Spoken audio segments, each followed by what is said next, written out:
We are live. I am back in the driver's seat, folks. Fear no more. Jim is second chair now. So I want to I want to ask this question. I want to ponder this question during this week's episode. Why is it that all of the climate change solutions coming from anyone of consequence on the left are terrible? Just terrible. From the over-reliance on wind and solar to destroying our agricultural sectors, they never seem to run out of terrible ideas, and I want to talk about that. Also, a new report from the World Economic Forum seems to bolster the globalist claim that in the future you will own nothing. We're going to be talking about that and more on episode 356 of the In the Tank podcast.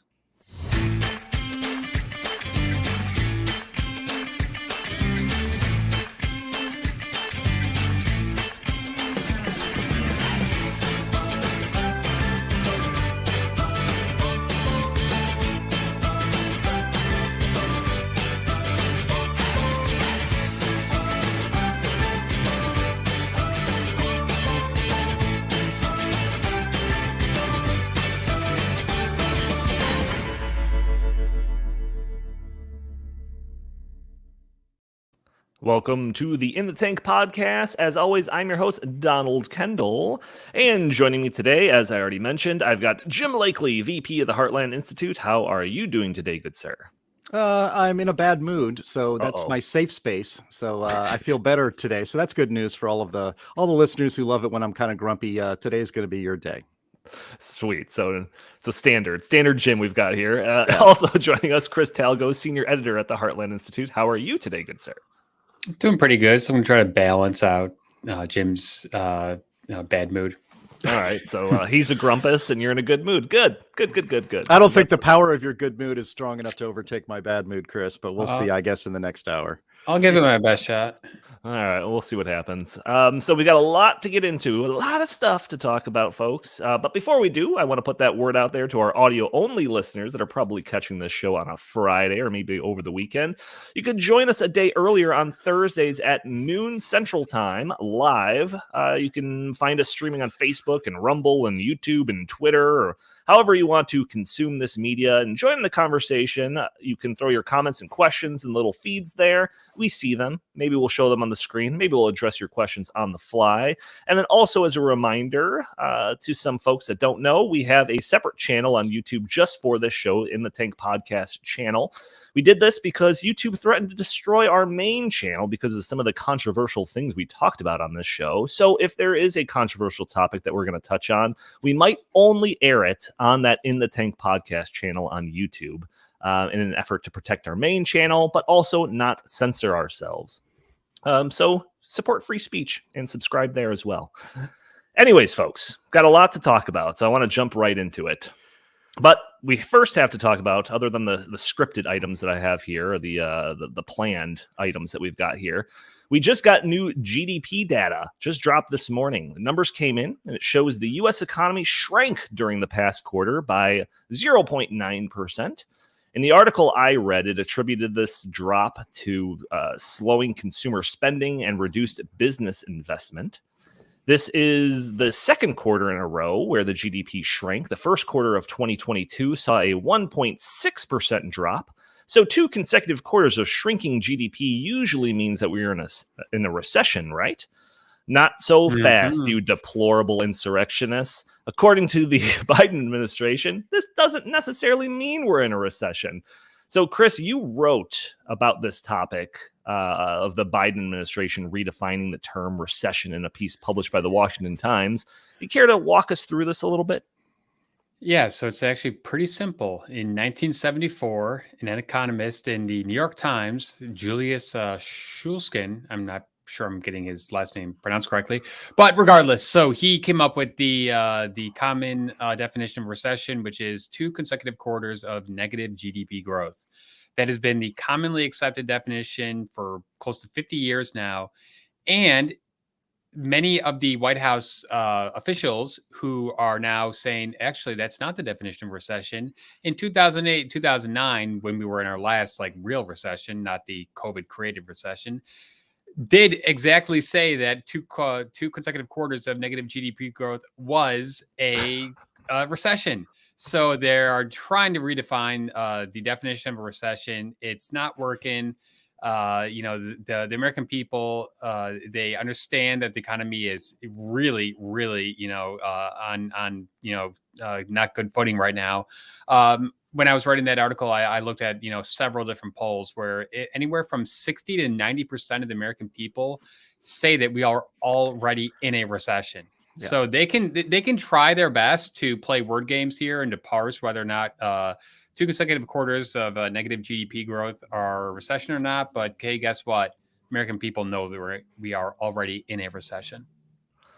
Jim, you wanna add on to any comments you got on the newest GDP numbers here? Yeah, I mean, and this is why I'm in a bad mood, not necessarily because we are in a recession. It's the gaslighting by our media. I just can't stand it anymore, saying that this is not a recession. Literally, the word went out from the White House for the last month. They've been saying, a recession technically isn't 2 consecutive quarters of negative GDP. It's all these other factors involved. And as Chris pointed out, going back 50 years, in fact, the very last 10 recessions that we had, I think if you go back 40 years or 35 years, you can see the last 10 recessions. Every single one of them was called a recession after 2 negative GDP growth quarters in a row by all media. And so suddenly the White House puts out word to their stenographers in the propaganda arm of our corrupt corporate media. And suddenly today and yesterday and all week, and certainly on the Sunday shows, you're going to hear people say that this is not really a recession. Even Fox News had a chyron up on the bottom of their screen saying that negative, that a second consecutive quarter signals a recession. It's like, dude, it's not signaling a recession. It is a freaking recession. And polls show that most Americans think we are in one because we are in one. And all the economic news that the economy that they feel and experience every single day is miserable. We've got inflation at a 40-year high. Groceries, for most of the things people buy at the grocery store, is up at least 20%. Some items are up 35%. Or 40% over last year. People know this stuff. Gasoline prices still at record highs. And then we have climate change radicals now. We're going to get talking to this a little bit here later with Joe Manchin. But the climate change radicals are getting their way in governments all across the world. While destroying reliable energy, making lives just more miserable for all the citizens and the poor people who have to live in there. And then again, Joe Manchin yesterday announced that he is going to support building back Bolshevik light for us. We'll get. Yeah, we're going to get to that. But if you, and I have this statement which I want to read from, but it's like, that's kind of why I'm back to my normal bad mood, because most of it is just the gaslighting. It's like, look, we can accept bad news. Just stop lying to us and having us, right. The definition really of tyranny, and people who lived in the Soviet Union would say that, it's not the lies. It's you're being lied to, but being told to basically accept those lies and to repeat those lies as if they are the truth. That is the sign of a government or a society that has complete control of its people. And I refuse to freaking participate in that kind of stuff. Gaslighting, I just can't take it. One second, Chris, sure. and maybe the people that are listening, the commenters, can help me out here, because by my count, this is the third in this administration, the third time that we've got a redefinition of a term. Packing the court, which was once the idea of just installing justices more justices to the Supreme Court, going from 9 to 15 or 25 or whatever they want to do. But now, politicians like Nancy Pelosi are using that term to suggest for it to mean like Trump putting conservative justices in vacant spots. That's right. Packing the court now. Vaccines, which was once a term for a substance that would result in immunity against a virus or disease. Now, though, it means substance that would increase resistance to a virus or disease. And now we have recession. So is there any more? Are there any other ones of redefining terms? You're forgetting a real big one. Woman.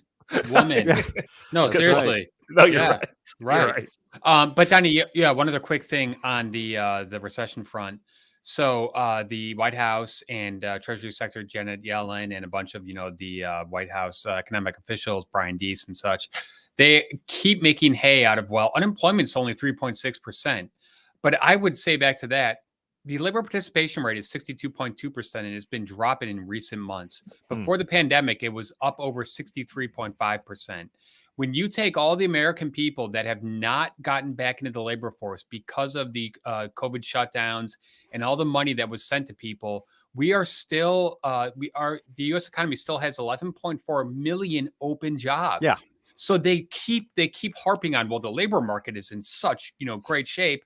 And I'm everywhere I go, it seems like that is not the case whatsoever, because everywhere I go, whether it's a restaurant, a grocery store, or anywhere, retail shop, they are desperate for employees. They cannot get enough employees. So for the White House to come out and say, oh, don't worry about a recession because our labor market is the greatest it's ever been in the history of labor markets, that is completely not true. And like Jim said, this is gaslighting on such an extreme that it begs the question of like, where else, what can they do next? What if the third quarter comes in at another negative, GDP number? Are they just going to say, well, 3 consecutive quarters doesn't matter either? It's like, yeah, sure. Exactly. That is what they're going to do, Chris. That's what they do. I mean, we had the best economy anybody listening to this podcast ever experienced was in between basically 2017 and 2019 before COVID hit. That was the best economic experience anyone really has ever had. Maybe since the 80s, but half the population is under the age of 50. So definitely it was the best economy they ever experienced. And what did our corrupt garbage media do? They downplayed every good thing. People are employed, but wages aren't growing. Well, okay, now wages are growing. Well, it's not, minorities are not actually experiencing good, jobs situations. Well, actually, the Black unemployment rate is the lowest ever, and they just kept downplaying it all the time. And then, of course, everything, went to hell with the coronavirus. But, and then this actually reminds me, was it during the Obama administration where we started to get that term fun employment?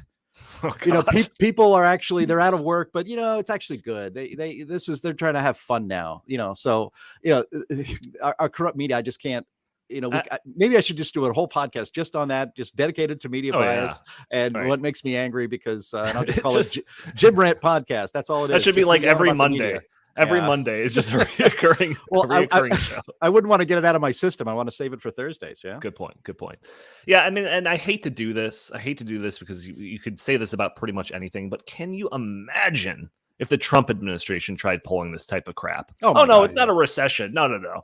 He would be ridiculed from the Saturday Night Live opening sketch, all the way to the Sunday special shows on every channel and everything in between.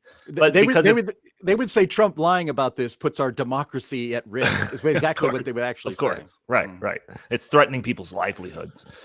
Well, don't expect the economy to rebound anytime soon. The main reason being the reinvigorated push to destroy the economy in the name of protecting humanity from the dangers of climate change. So I've got a handful of stories that highlight the absolute absurdity of the climate alarmist types. And this is nothing new, but I've got a couple more pieces of evidence to solidify that point there. So let's start off with Europe. We'll consider Europe kind of the canaries in the climate alarmist coal mine. So as we know, Europe is several steps ahead of us in the race to ruin their economy in the name of fighting climate change. From their overdependence on renewable energy and their moves to shut down any reliable energy sources, it's left them incredibly vulnerable and dependent on others. And this vulnerability has been exacerbated by the war going on in Ukraine and Russia.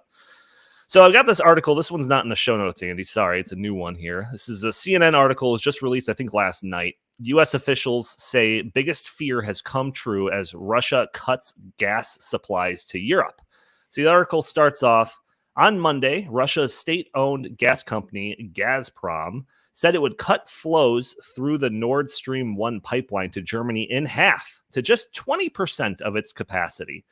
So this move has left Europe and the U.S. scrambling because energy is a global market, and massive price hikes in Europe may send ripples across the ocean to the U.S. The article says the U.S. and Brussels has been pleading with the European Union members to save gas and store it for winter. And on Tuesday, energy ministers agreed in principle to cut gas use by 15% from August to March. There will also be discussions in the coming days about increasing nuclear power production across Europe to offset gas shortages, officials said. Germany was planning to completely phase out its use of nuclear power by the end of 2022. But U.S. officials are hoping to convince Berlin to extend the life of 3 remaining nuclear power plants amid the energy crisis, an official said. U.S. officials who have been in close touch, in particular, with German and French officials on this topic are extremely concerned that Europe might face a serious gas shortage going into winter. That is because European Union countries will struggle to fill their reserves over the next few months, with the Nord Stream 1 providing only a fraction of its capacity. So, you know what like natural gas shortages during winter means? Let's be very blunt here. It means people freezing to death. That's what that means. So, Jim, I mean, I feel like we're beating a dead horse when we talk about this topic. I mean, how can our world leaders be so stupid? Like, the geopolitical situation in Europe has been tenuous at best for decades. Why would European countries make moves to be so dependent on them for energy? And why, during a war with Russia, would Germany continue to move forward with shutting down its nuclear power plants? Like, are they just that detached from reality? What's your take? Because the grand plan is to diminish the lives of we subjects, not citizens, not free people, but the subjects of the people that live in these countries. Look, this was the most predictable thing possible. The idea that Vladimir Putin wasn't going to use the natural gas that he supplies to much of Europe as leverage, that he was just going to give that up and just make sure everything is flowing smoothly again, was you don't even have to be that smart to figure that out. Of course, he wouldn't give up that leverage, and he's going to continue to keep. He now has control. Let's be honest about this. Vladimir Putin basically now controls Europe. He might as well have invaded all the way to Portugal at this point, because he's going to control the energy consumption of all of Western Europe. This is something that even the old Soviet days they wouldn't have imagined doing. We stopped them at the East German border. And that was that. They could have everything there. The Iron Curtain had a border, it had a boundary, and it was not going to get any bigger. But Vladimir Putin now, because of these really dumb energy policies in these European countries, and increasingly here in the United States, countries like Russia and countries like China are now going to control the energy of the entire globe. If you don't, we have enough energy. We've said this on this podcast a million times. We have enough energy underneath our feet here in the United States to power our economy. If we just shut off from the rest of the world, we could power ourselves for 300 years minimum on just what's underneath our feet. And we refuse to go get it. We just want to leave it in the ground, while China and India continue to build coal plants, which is, they're dirtier, but they're the cheapest form of energy that we have. And, it's to so-called save the planet. So you have to, at some point, start paying more attention to what the World Economic Forum says and does in these conferences that they do, and take them seriously. And they are seriously wanting to diminish. Frankly, they talk about population control. How vigorous and how vibrant can a society be when they are, shivering to death, when they don't have enough energy to power, to heat their homes? They don't have enough electricity to put all their plug-in cars. The WEF crowd, they have to know. I mean, let's just say that too. They know that this stuff won't work. They don't want it to work. They want us all to be smaller, diminished, and miserable, because then we're easy to control. They want us to live our lives the way they see fit, not the way we see fit. And the fastest way to get that accomplished is by controlling energy and creating artificial scarcity, which is what's happening right now. Yeah, I mean, it's just wild. I mean, like, I understand the Al Gores of the world and the Angela Merkels of the world trying to push forward with this thing, even though they're seeing the consequences right in their face. But, like, I just wonder, like, the populations that are sitting there seeing this too, are they just so buying in to the narrative that they're like, yeah, we're okay with this too? I don't know. Anything to add to this, Chris? Yeah, I think you raise a good point. I think that the populations of Western European countries, and increasingly in the United States, they are buying onto this, ideological fervor. And what's so sad is that they are actually like dooming themselves, because they're voting for these people like Angela Merkel, who was Prime Minister of Germany for several terms. And Joe Biden, President of the United States, who said on the campaign trail in 2019, 2020, I'm going to end fossil fuels. That alone should have made Joe Biden, ineligible for the presidency, because just because the people should have said, "Are you crazy? Are you insane? How are we going to power our economy?" So this has been a long time coming, and unfortunately, I think a lot of the voters have bought into this stuff. So it's it's one thing for the elites to push it, but it's another thing for the voters to put those elites into positions of power where they can implement these policies. So I think it's a two-way street here.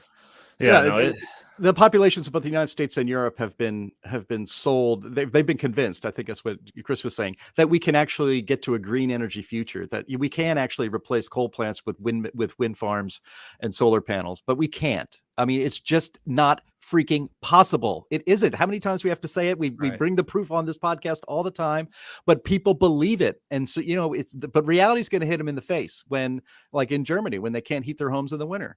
When we have, I have lived, well, I'm 51 years old. We got notice, no matter where you live in the United States, you were getting notified that there could be rolling blackouts at any time this summer, depending on power surges. That has never happened before. I've never lived in a place where that I don't remember that ever being the case ever. And now it doesn't matter. It doesn't matter if you live in Texas, where they put in so much wind that it's not reliable anymore, or California, places like that. Doesn't matter where you live. You're getting notices that we could have rolling blackouts at any time with no warning. So, buy those diesel generators. You're going to need them. Yeah, I was down south, and we had average 100-degree days for the entire week that I was down. In Texas, I think they've been having like almost 3 weeks of straight 100-degree days, and thankfully up here in Chicagoland area, we've got like 80-degree days. So it's been thankfully it's been pretty mild up here. And Donnie, I think I mentioned this in the past. I get a monthly report from Commonwealth Edison about my energy usage, and it's got you're too much, you're average, or you are doing great. And it's all based on the amount of energy you use compared to your neighbors. And I almost every month I'm getting a frown face, because they're saying you should be using less energy, and they have these suggestions like, hey, why don't you just set your thermostat to 80 degrees in the summer? Well, you know what? I mean, that's just not really going to happen. So it's everywhere. I mean, I think, Jim, you mentioned it, but yeah, you're right. Like the less answer to those questions that I posed to you would be, well, we do need to be self-sufficient, but the only way we can get there safely is if we build more renewable energy. And for those audio only listeners, every time I say renewable energy, I'm going to have the air quotes, because it's really not renewable energy. Anyways, beautiful, so let's see. Clean coal. So let's see how that's working out for them. So I've got a article here, Bloomberg. European power jumps as low wind is exacerbating energy crisis. Oh my gosh, the wind's not blowing. Better turn the TV off, as Trump somewhat said or something in the past. So the article is a couple weeks old, but it conveys info on trends that never run out of style. So from the UK to Germany, which is the region's biggest wind power capacity, Europe has been hit with extended periods of, calm weather, which means no wind. And this is resulting in massive increases in the country's energy prices. So reading from the article, it says, the day-ahead price in Britain soared 26% to trade at its highest since early March, while the German contract gained 3.2%. Both markets rely heavily on wind to meet their increasing consumption. So, perhaps we need more solar. Yeah, that's the solution. That'll solve our problems. Well, here's a new wrinkle about the idea of solar panels that I don't think I've ever heard about. I don't think I've ever heard about this. Jim, maybe you have. You've been in this field a little bit longer than I have. But this is a Fortune article titled, "There's Such a Thing as Too Much Sun for Solar Panels, and Europe's solar industry is starting to buckle." So reading from the article, it says, but while solar panels feed on sunlight, Europe is in the grips of record-breaking heat wave, and extreme heat is no friend to solar energy producers.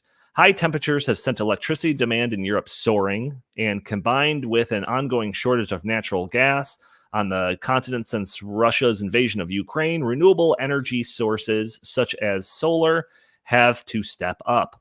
But if temperatures remain elevated for long, it might actually risk slowing down solar energy's output.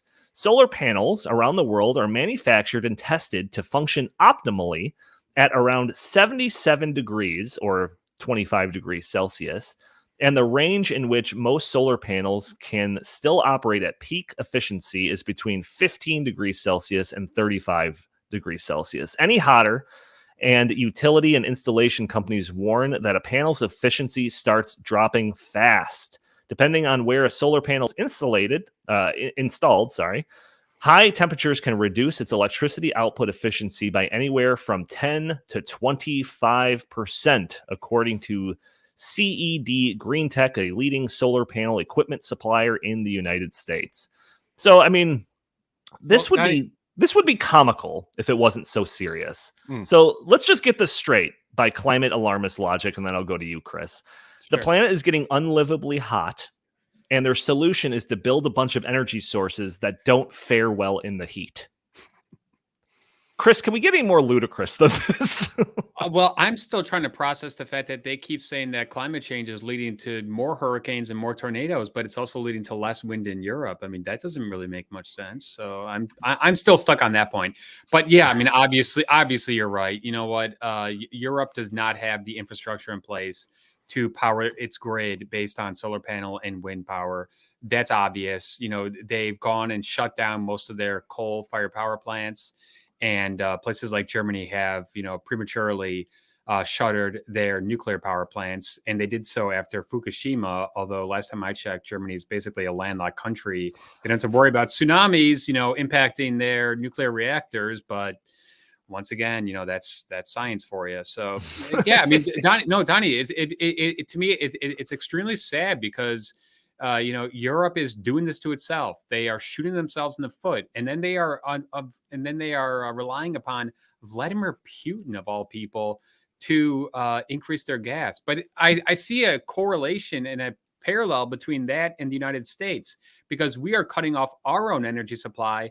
And we're going and begging dictators and rogue regimes in Venezuela and Iran and Saudi Arabia saying, please, can you increase energy production so we can buy your less clean energy? It makes no sense.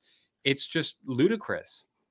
Yeah, no, it's unbelievable. But Jim, have you heard about that? The idea that over 80 degrees or whatever, and solar panels stop working very well. No, that was new, but why? I mean, why should we actually be surprised? I mean, the surprising thing is that they would actually report it. Because like one of our listeners, our viewers here on YouTube today, said that he prefers to call it renewable energy versus reliable energy, and I think that's right. Traditional energy, reliable energy, it's basically energy that works. I mean, the wind turbines not spinning anymore in Germany, that actually happens quite often. Seasonally, it's windier than say in the spring or in the fall than it is in the summer. So the thing about if our global elites were actually serious about protecting the environment and encouraging, and still having us able to live our lifestyles, have a high standard of living, which means living longer and, advancing medicine and all of this stuff, they would have all converted to nuclear or natural gas a long time ago. I mean, Donald Trump got us out of the Paris climate agreement, and we were still leading the world, the industrialized world, on reducing our carbon dioxide emissions. If you care about that, I don't. But, that was the metric they were using. And we were beating all of our competitors in the Western world on that. Why? Because we converted a lot of coal plants to natural gas, because natural gas was cheaper and also cleaner. But instead of congratulating us and emulating that around the world, they decided to go to wind and solar. And again, a wind turbine is a fantastic device for killing birds and bats. It is not very good at producing energy, and it's extremely unreliable, even at peak efficiency. If you could magically make the wind blow the exact speed to maximize the electricity generation from the turbine up there, it still wouldn't produce enough energy to keep the lights on in most major European cities. It just doesn't. It doesn't have the capacity. It's the energy it produces let's just say the effort to produce that energy is not efficient enough. It's extremely efficient in coal. It's extremely efficient in natural gas. It's extremely efficient in nuclear. I don't think, I like the internal combustion engine. I think having being able to fill up your vehicle with gasoline and basically drive up to 400 miles in any direction without stopping is pretty great. That's great for your freedom. That's great for your economy. That's great for everything. An electric car vehicle will not be able to do that remotely for probably decades, if ever. And so, the people are going to wake up when your power goes off for 3 days, because we've taken coal plants offline, which is what we continue to do here. We're taking coal plants and natural gas plants offline, off the grid, and replacing them with energy that doesn't work. And so people's lights are going to go out. When that starts happening on a wider scale in the United States, I think you're going to see, I would hope to see, a political revolution and get people that will implement policies that reverse this complete madness that makes energy more expensive, less reliable. You can't run an economy. You can't live that way. And eventually it's going to smack everybody in the face. And there might be riots out there for that. Yeah, you cannot base your energy infrastructure on renewables, but you can have it complement, your base load. But what they're doing in Germany and many other countries is they are getting rid of their primary, energy, production units, and they're replacing them with like we said, green energy renewables that are not yet ready to sustain those, populations and those economies. Chris, let me just break it to you. They're never going to be ready. Let's be real, folks. This idea that they're going to get more efficient and more, more efficient at producing energy. It's plateauing. Right. It's never going to get there. But anyway, that's a subject for another story. Yeah. So Jim, you already kind of teased this, all of this ludicrous stuff and the outcomes that are very predictable. We've been talking about them for a long time on this show. Isn't too crazy to drive off a lot on the left, of politicians on the left here in America. We just heard yesterday that there seems to be an agreement in the Senate to move forward with an ambitious climate bill. So we'll probably talk about this more next week, I assume. I haven't had a whole lot of time to dig into this, but is there anything you want to say about it currently, Jim? You talking about the Build Back Bolshevik Light bill that Joe Manchin said he would support? Yeah. So yeah, I mean, just seeing the summary that was sent out, I pulled it up here on my own screen. So this bill, which they're called, it's again the gaslighting. I can't take it. The name of this bill is called the Inflation Reduction Act of 2022. All right. Beautiful. Great. Beautiful. So then you can very much expect it to do the complete opposite. That's the rule of thumb when it comes to legislation. 100% correct. Affordable Care Act, right? Yeah. Yeah. So the bill says the total revenue raised will be $739 billion by instituting a 15% corporate minimum tax that's supposed to raise $313 billion. There's going to be prescription drug pricing reform that will somehow raise $288 billion.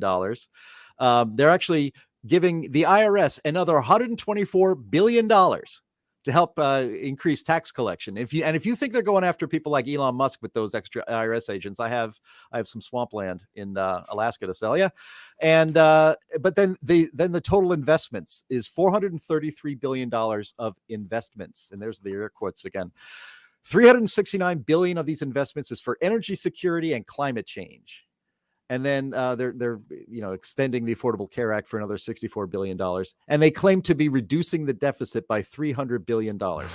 So at a time when inflation is at a 40-year high, at a time when we have just experienced a real recession, and there is a very strong possibility that we could have 3 straight quarters of negative GDP, that's certainly within the realm of possibility. Joe Manchin said when he was rejecting this nonsense, this boondoggle, spending all this money on climate change and renewable energy projects and all of that will never work, that'll be really expensive and make some big Democrat donors very rich by taking your money and giving it to them for these boondoggle projects. But he had said that if he'd have to look at the inflation numbers and look at the economy, I don't know if I could get behind spending what is now, $500 billion just like that. He said he couldn't get behind it if the inflation and the economy was still bad. Well, the inflation is still bad. The economy is even worse, and he still signs on for this. But this guy, Joe Manchin, he said, he says, quote, I support a plan that will advance a realistic energy and climate policy that lowers prices today and strategically invests in the long game. He says that this bill will ensure American energy is affordable, reliable, clean, and secure. We need to balance all of these critical energy priorities, is no longer open to debate, given the energy threats we face. And in his statement, again, he is Joe Manchin, senator from West Virginia, where coal is king. He says that these historic investments will allow us to, quote, decarbonize our economy. So he is still on this idea that we have to decarbonize our energy grid, which means going to this wind and solar nonsense, and maybe, I suppose, nuclear. Although, again, if the environmental left was serious about reducing CO2 emissions, they would just try to get as many nuclear plants built as possible. But they don't want to do that because they don't want it. They actually don't want reliable, cheap energy. Reliable, cheap energy is terrible. It allows people to live well and enjoy themselves and have happy lives. They don't want that. And this bill right here, this dedication to continue to decarbonize our energy grid is still a recipe for complete disaster. So, $300 billion or so thrown away on these boondoggle clean energy projects. Fantastic. So that's one of the, that's probably the main reason I'm such a crummy mood today, to be honest. Yeah, that statement annoys me because renewable energy, again, air quotes, it's not cheap, it's not clean, it's not reliable, and it's not even renewable. So again, we could do an entire episode on that. Maybe we will one day. I don't know. Yeah, he's trying. Manchin's trying to sell it by saying, "Look, we can't just instantly convert to wind and solar and other renewable energies. We have to do it slowly. We have to, wean ourselves off of fossil fuels." The idea of weaning ourselves off of fossil fuels is wrong in the first place. We don't need to do that. And so I'm supposed to be happy that he is trying to bring some reasonable policy to this complete nut job, Green New Deal garbage. No, I'm not happy about that. And Kristen Sinema, by the way, she's the other, maverick Democrat senator out there. Chris and I were talking about this morning. It's like she has not committed to voting for this. Everybody thinks that Manchin was the one they had to get on board, and then they can get their way on this one. Kristen Sinema said, I'll have to read the bill first. You guys haven't actually written it. So once you do, I'll let you know. That's a good practice for politicians. Yeah. You should probably read the bill first. Yeah. So who knows? Maybe it'll die anyway. So well, Donnie, what's so, sad about this is that, we just got word that second quarter GDP was negative today, and on the same day they announced that they want to go and spend a bunch more money and tax corporations. Taxing corporations will exacerbate our economic crisis. Because a bunch of corporations have recently released their earnings report, including Walmart, and it was really bad. And a bunch of corporations are saying that this was even before this 15% tax was put out there, that they were probably going to have to increase prices, raise prices, put less money into research and development, and probably lay off labor force. So this is just going to increase that. Right. It's just going to make our current economic situation much worse. Ford is laying off 8,000 workers. Mm-hmm. And to start building electric cars. You would think you would need more people to build electric cars but no, they said because we're going to be building electric cars, and that we want to have Ford has this ridiculous goal: sell your Ford stock now. They want to be building. That's not financial advice. That's not financial advice. That's not financial advice. But they are dedicated to building maybe exclusively electric vehicles by 2035, and so. So they've laid off 8,000 people. I think Walmart I saw a story yesterday. Yeah. Walmart said that they're starting to increase their prices on a lot of places. Yeah. And so, corporations don't actually pay taxes. People pay taxes. When a corporation's taxes are raised, they pass that cost on, like all the other costs, to the consumers. So, so already inflation is bad, and it's going to be worse. Yeah, and when it comes to these car companies, they aren't making those decisions based on consumer sentiment. They're making those decisions based on policies put forth by the administration. Like when they say you must, have your average miles per gallon for your fleet, at such a high level. These car companies, in order for them to stay in business, are doing the bidding of the government. So, most people do not want electric cars. Okay, most people do not want to buy them. They are way too expensive. They're unreliable. And, there aren't nearly enough power, charging stations, especially in the rural areas of this country. So these companies are not making sound decisions based on, what the consumer wants. They're making, stupid decisions based on what the government is telling them to do. Yeah, well, let's stick on the theme of these terrible climate change solutions for a minute here, because I've got a whole nother slew of articles to kind of gloss over before we get your takes on it. But there's been a rash of interesting articles brought to my attention regarding the West's attempts to fight climate change by destroying our agriculture sector. So we've talked in a past episode, maybe it was about 3 weeks ago, maybe a month ago, about the situation in the Netherlands and in Sri Lanka, where the governments are destroying their agricultural sectors in the name of fighting climate change. The Netherlands severely restricted nitrogen emissions on farms, which resulted in farmers having to go basically out of business. This resulted in nationwide backlash and protests. In Sri Lanka, the government banned chemical fertilizers overnight, which crushed food production in the country. This led to economic collapse and the government completely falling apart. And in the midst of a global food shortage, you'd think our wonderful leaders would learn from these mistakes. No, of course not. They want to do it too, apparently. That's funny. I got Chris to laugh. So, a Bloomberg article, Trudeau spars with farmers on climate plan, risking grain output. So this is, Justin Trudeau, the Prime Minister of Canada, former World Economic Forum young global leader, is pushing a plan for the country to cut fertilizer emissions by 30%. So reading from the article, the government is proposing to cut emissions from fertilizer by 30% by 2030 as a part of a plan to get to net zero in the next 3 decades. But growers are saying that to achieve that, they may have to shrink grain output significantly at a time when the world is scrambling for more supplies. Also at stake is an estimated $10.4 billion that farmers could lose this decade from reduced output. Quoting, quote here, "If you push farmers up against the wall with no wiggle room, I don't know where this will end up," said Gunther whatever, president of the Western Canadian Wheat Growers Association, which represents growers who farm about 3 million acres. Just look at what's happening in Europe and in the Netherlands. They've had enough. So then the article continues saying production losses could be significant. According to an analysis commissioned by the Fertilizer Canada, Canada could lose over 160 million metric tons of canola, corn, and spring wheat between 2023 and 2030 due to this plan, according to the report. That's nearly double Canada's expected grain production this season. So, again, in a time when we're having food shortages globally, what's Prime Minister Trudeau do? Oh, let's just slash our food production. That seems like a great idea.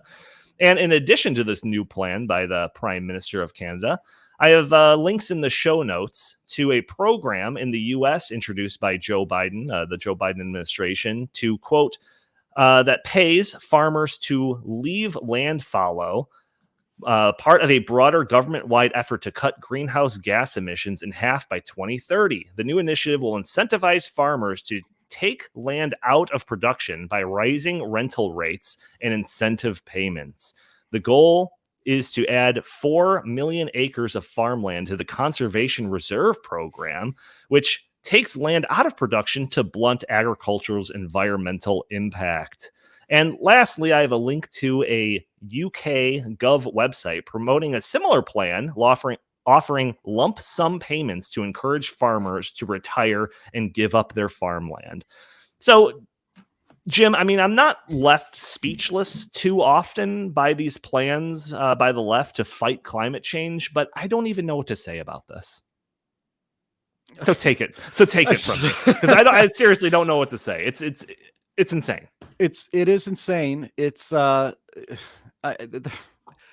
am almost speechless as well. I mean, you have to wonder. We're looking at what's happening in Sri Lanka. Their prime minister, who is lucky he's not his former prime minister, who's lucky he's not dead, He in previous times or in other times or maybe slightly different circumstances, his head would be on a pike for purposely banning all fertilizers just like that to go green, bragging in articles. Was it the United Nations that had published it, or maybe the World Economic Forum? World Economic Forum. World Economic Forum publishes an article by him saying something to the effect, we're leading the world, we're going to become richer and better, and this is the plan to basically go fully green. And it's been a complete societal collapse in Sri Lanka.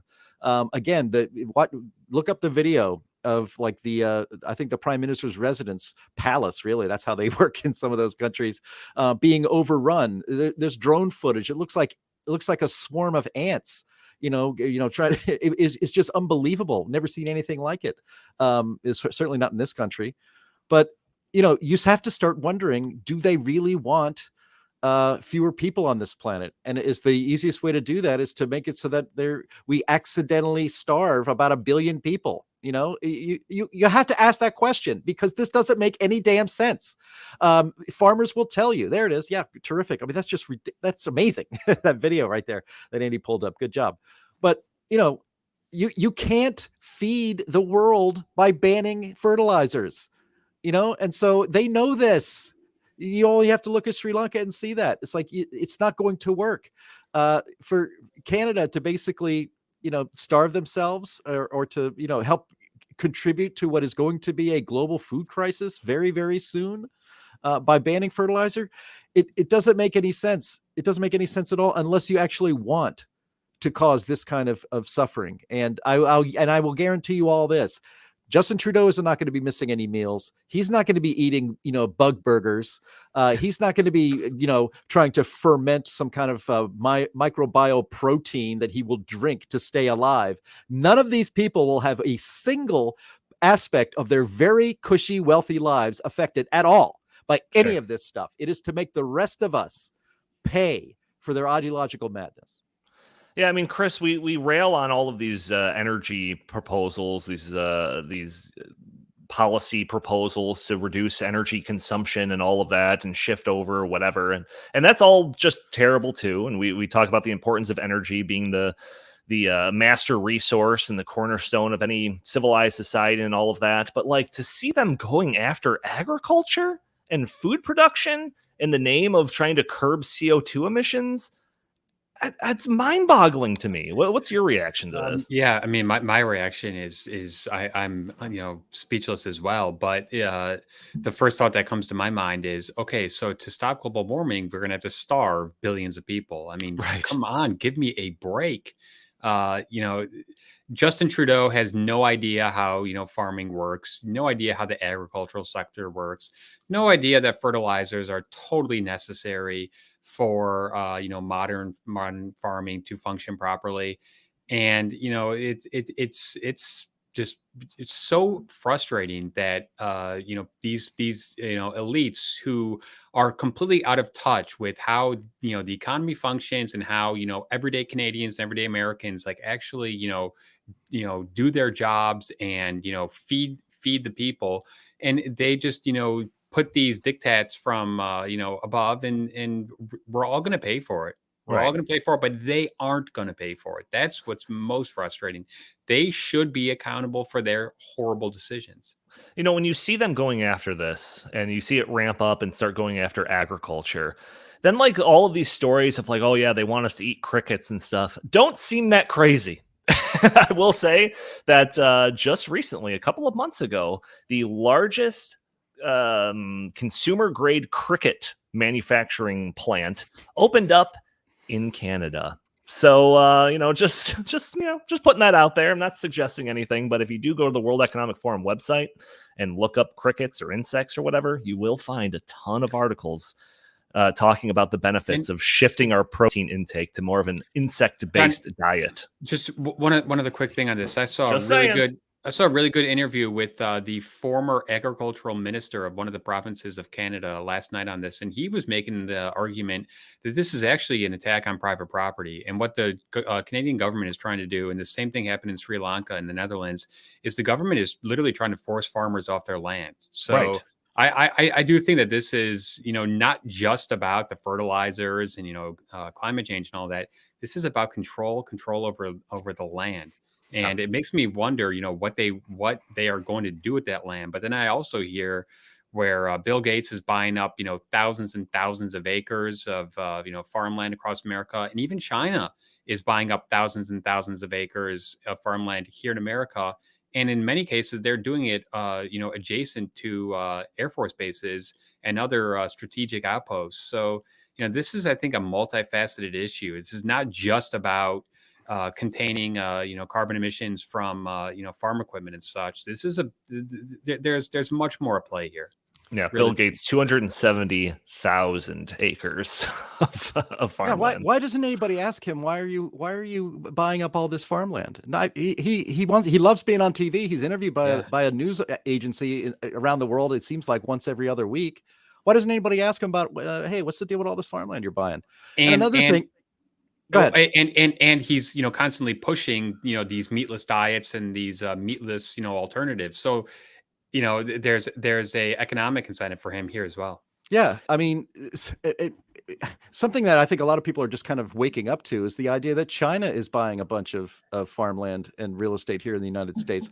So you'll see, it's not easy to find. It's not hard to find such stories that detail all this stuff. But when I first started seeing those stories, I'm like, wait, why? Why would anybody allow China to buy property in the United States at all? It's crazy. It's insane. There should be, I'm not a big, there ought to be a law kind of guy, but there ought to be a law. Yeah, that your biggest economic and perhaps military rivals should not be allowed to buy real estate in your own damn country. And we're not talking about Chinese citizens buying up. These are Communist Party aligned companies. And in Florida, there was a bunch of transactions with straw men who were, posing as middlemen on behalf of the Chinese government. And Ron DeSantis announced that he's going to look into that because that is illegal. That is illegal. Yeah, I think a lot of this, the land grab thing you're talking about, the kind of the consolidation of farms, is to kind of better centralize all of this. I mean, we've talked about the Great Reset and how the Great Reset uses these giant corporations as a way to kind of get their agenda across without having to go the legislative route. And that's easier when there's fewer and larger corporations that are in control of all of these different industries. Farming would be another example of that. Yeah. And as all of our constant listeners should know by now, I'm very interested in the work of the World Economic Forum and their promotion of the Great Reset. Read all about it in the wonderful newish book here, The Great Reset, Joe Biden, The Rise of 21st Century Fascism. But besides the Great Reset, one of the things... And I'm sorry, real quick, but let's not forget that Joe Biden was the one who was talking about big meat and how terrible it is that there's only, 4 or 5 like giant meat processors. So why is he further centralizing these agricultural It's a good question. It's a good question. Doesn't make sense. The rhetoric doesn't meet the actual practice there. So besides the Great Reset, one of the things that the World Economic Forum is most known for, in conservative circles at least, is the article once published on their website titled, "Welcome to 2030, I own nothing, have no privacy, and life has never been better." So they took the article off their website a while ago, but the internet never forgets. And to be fair, this article does get conflated with the idea that the World Economic Forum's official position or goal for the future is this idea that you're not going to own anything. I've done enough research to know that that's not the case. However, if you do look through their website, you will see a number of articles and papers, etc., that do seem to support this idea. Yeah, see, that one's on Forbes. That's not on their website. They took it off their website. So anyways, a new report by them, still available on their website for now, is the biggest piece of evidence yet that they support this controversial position. In this report titled 3 Circular Economy Approaches to Reduce Demand for Critical Metals, the author starts off saying, "We need a clean energy revolution, and we need it now. But this transition from fossil fuels to renewables will need large supplies of critical metals such as cobalt, lithium, nickel, to name a few. Shortages of these critical minerals could raise the cost of clean energy technologies." So, I mean, we've been saying that for a million years, so it's not a surprise that they finally caught on to some of that. So the author questions, should we mine more? Maybe. Should we recycle more? Maybe. But these solutions don't go far enough, the writer writes. A circular economy is much more than recycling. It is keeping materials at their highest value. It is time to look beyond circular materials. These three mindset changes can help reduce demand for critical metals. So I only want to, you could read the whole article, but for the sake of time, I'm only going to focus on the first one. The first solution here, go from owning to using. So it says, be honest. You likely have one old mobile phone tucked in the bottom of your drawer, possibly unused hard drive taking up space too. You aren't alone. The average car or van in England is driven just 4% of the time. While most already have a personal phone, 39% of workers globally have employer-provided laptops and mobile phones. This is not at all efficient, resource efficient.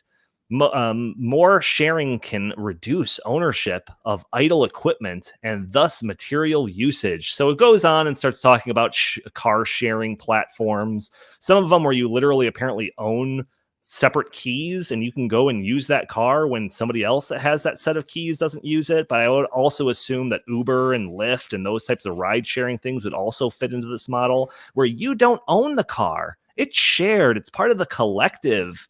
And then it also says right at the bottom is that basically we have to start embracing these ideas and that we have to start redesigning cities to reduce private vehicle ownership and other usages. So this fits in so perfectly with this idea of in the future, you won't own anything. You're not going to own your own car. You're going to borrow it or maybe rent it or just get a ride sharing thing.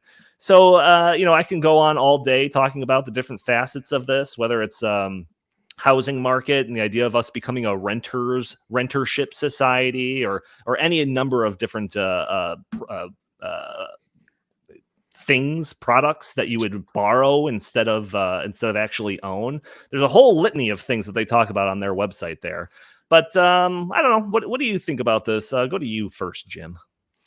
Yeah, that's a hard no for me on all of that. And what's this, these we shouldn't be using cars. Those kind of scolding articles just kind of trigger me sometimes. It's like oh yeah, there's the drawer right in front of me. There actually is there's an old phone in there. I probably have 3 or 4 old phones that are in drawers that will never be used again. Right. My answer to all that stuff is so what. Screw off. I'm going to buy a new phone if I want a new phone. I'm going to own my own car if I want to own my own car. I guess the benefit of this is that at least for now, there is an attempt at persuasion. I don't find the arguments very persuasive, but at least it's an attempt at persuasion. Sure. What we are seeing and what we've actually been talking about this whole podcast is that eventually these wacky, crazy ideas move from persuasion to compulsion to then punishing you and maybe even jailing you for violating what they consider the new norm or the new, the new way we have to run things and live our lives. Because that journey from persuasion to compulsion is getting a lot shorter than it used to be.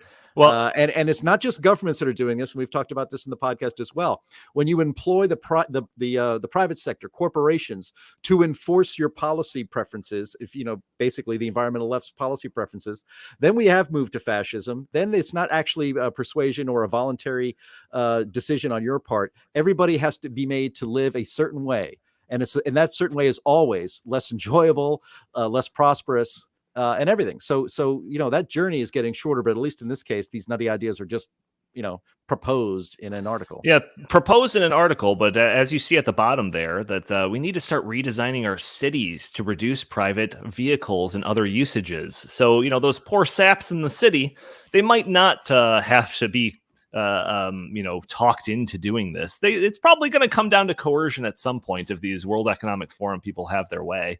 And I will say, the idea of you owning your own car comes with a whole bunch of benefits. The idea of just mobility whenever you want, as flexible as you want. I can go to the store at 3:00 in the morning. I don't have to worry about whether or not my shared car is going to be there.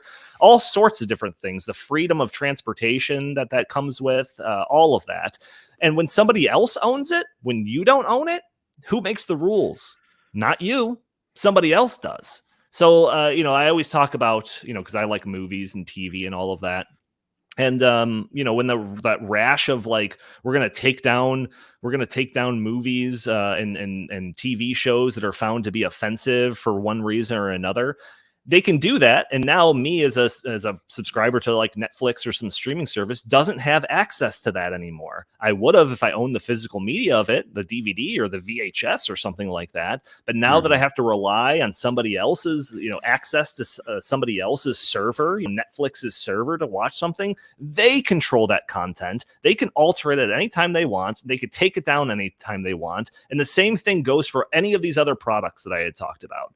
If you're living in a house, if you're renting a house, that you don't make the rules. The landlord makes the rules. And there is very little stopping a landlord from saying that when you're living under my roof, you can't have a gun. Doesn't matter what the Constitution says. A landlord can make that rule. So that's the world that we're venturing towards in this, in the future. You don't own anything, and it scares the crap out of me. Chris, I'll give you final words. Yeah, I think that you guys, hit the nail on the head. And I would just add to that this is classic collectivism, and not to mention the tragedy of the commons that this would, guaranteed, ensure. So I'm a big fan of private property rights. And I think that for the past couple hundred years, we have shown that free market capitalism is, much more advantageous than collectivism. However, we just keep going back to that, that we can do it right this time if we just put the right people in charge. Exactly. If we just get those policies right. Nope, not going to happen. It's counter to human nature. Yeah. The only collectivism I like is collective opposition to all this nonsense. So that's right. That I could put up with. All right. Well, I want to thank you all for tuning in to this week's episode of the In the Tank podcast. If you're listening to the audio only version, I just once again want to encourage you to check out the live version of the show every Thursday at noon. Join us on Rumble or Facebook or Twitter or YouTube. Join the conversation. Throw your comments and your questions in the stream there. Maybe we'll show your comments on the screen. Maybe we'll address your questions on the fly. Please subscribe, write a review for us on iTunes. If you're on YouTube, hit that subscribe button, share this content, hit the like button, leave a comment under. All of these things help break through those big tech algorithms that prevent content like this from reaching more eyes.